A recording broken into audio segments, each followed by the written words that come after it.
on part du principe que pour réussir une politique de transition, on est obligé de s'appuyer sur les habitants. D'une part parce que les changements qu'on cherche à opérer sont énormes, et donc pour pouvoir y arriver, on va avoir besoin de l'engagement et de l'implication de tous, mais aussi parce que l'implication habitante est une condition de réussite des politiques de transition. Au-delà du fait que ça va nécessiter l'engagement de tous, c'est quelque chose qui permet de faire des politiques publiques qui sont plus proches des besoins des habitants. Ça permet d'apporter de la reconnaissance et de la confiance sans laquelle il n'est pas possible de construire une société démocratique saine. Ça permet de créer de l'appropriation et faire en sorte que les habitants montent en responsabilité sur les projets. Donc le fait qu'ils se l'approprient mieux, ça fait que les résultats sont aussi plus durables dans le temps. Première chose à savoir, c'est que la mise en récit, ou le récit en général, est considéré comme une condition de réussite pour pouvoir mener une politique de transition, qu'elle soit à l'échelle de Loos-en-Gohelle ou de n'importe quelle autre collectivité ou même structure. L'important, en tout cas pour nous à Loos, c'est de penser que la transition est d'abord un enjeu de changement d'imaginaire, plus qu'un enjeu de solutions techniques ou d'innovation technologique. Et donc pour pouvoir changer les imaginaires, pour pouvoir créer de la motivation à changer, pour pouvoir lever les résistances au changement, la mise en récit est une des façons d'y arriver. Donc on compte 5 fonctions principales à la mise en récit.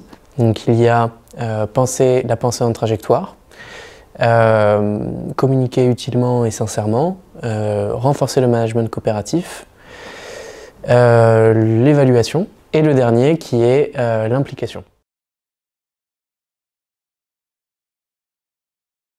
Pour donner voix au chapitre aux habitants, il y a différentes manières. Un des exemples qu'on a à Loos-en-Gohelle par exemple, c'est ce que nous on appelle les JTDX.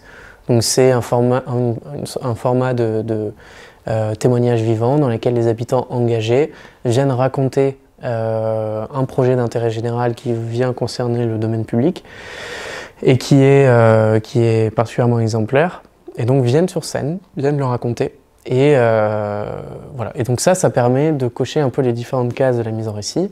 Déjà la question de la trajectoire, parce que les habitants racontent comment est-ce qu'ils ont cheminé, d'où ils sont partis, qu'est-ce qu'ils ont appris de ce processus-là. Donc on voit à la fois comment est-ce que leur idée qu'ils pouvaient avoir au départ a évolué en cours de route, et puis tous les enseignements qui vont avec.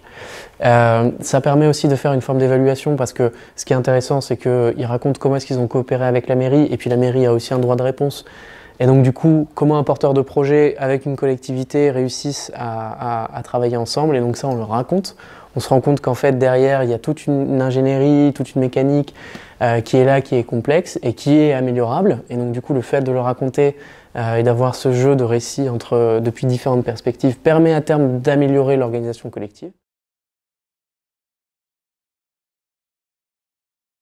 Pour y arriver, une des façons de faire, c'est justement de changer les imaginaires, c'est de faire des récits. Et donc c'est pour ça que Loos-en-Gohelle a essayé de décliner en politique publique cette approche narrative, parce que en fait c'est un facteur de mise en mouvement.